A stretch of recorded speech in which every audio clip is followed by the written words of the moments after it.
can go twist. So I was born and raised in the city of Birmingham, and in the 80s, we took to the streets to fight neo-Nazis and skinheads. And when I say fight, I mean literally would fight with bottles, bats, fists, get beaten up and beat up.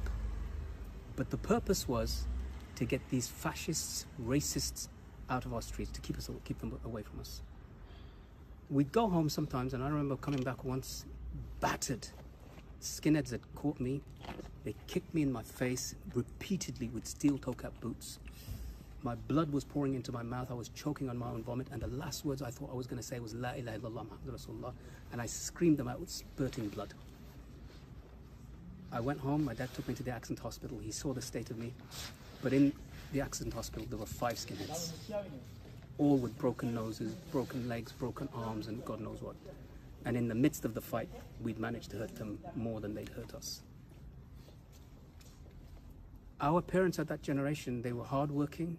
They believed that you get what you give, and they didn't believe in fighting back. But we were born and raised here, and this was our home just as much as it was of the skinheads. When he tells me to go back home, I'm going back home to Spark Hill. And no matter how much he tells me to get out of the country. So when we stood toe to toe with these fascists and racists and neo-Nazis, there was either you stay here or you push us out. And we pushed them out. And they're no longer around. Fast forward from that time till now, it used to be just about being brown. Our gang included even Irish guys, because they were targeted. Muslims and Hindus and Sikhs and black people all together. But now in this new world we exist in, it's the targeting of Muslims. The communist Chinese, the capitalist American, the Hindutva Indians, the French.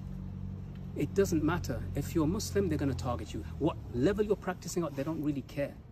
They don't really care whether you've got a beard or a hijab or a scarf, or they don't really care about that. If you say, Ashhadu an la ilaha illallah Muhammadur Rasulullah, you're a target. And there's been a normalization of Islamophobia. So there's one thing I tell you, brothers, you know, I spent 3 years in Guantanamo, 2 of those years in pure solitary confinement. I saw 2 prisoners beaten, tortured to death, with their hands tied to the top of the cage, to death, being kicked and punched to death by American soldiers. And that guy said on his lips, the last word he said, Allah, Allah, Allah. And they kicked him because he said Allah. They found it funny. His autopsy report and the entirety of his life is featured in an Oscar-winning documentary called Taxi to the Dark Side. What? Because he was a taxi driver. Taxi to the Dark Side. Do a search for it. Taxi to the Dark Side. I'm an eyewitness to that. After all of that, 3 years without charge, no trial, no court, no prosecutor, no defense, nothing. Just a cell that measured 8 foot by 6 foot. No window, no communication, no phone calls, no TV, no letters. Yeah, were you not chucking things in a river? There was no river. There's a road for letter or something. There's nothing. You're in a cell. You're in a cage. You can't come out of the cage. So what did Allah subhanahu wa ta'ala allow us to do in the midst of that?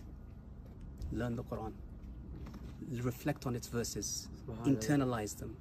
Learn whatever you can from the small amount of books they give you.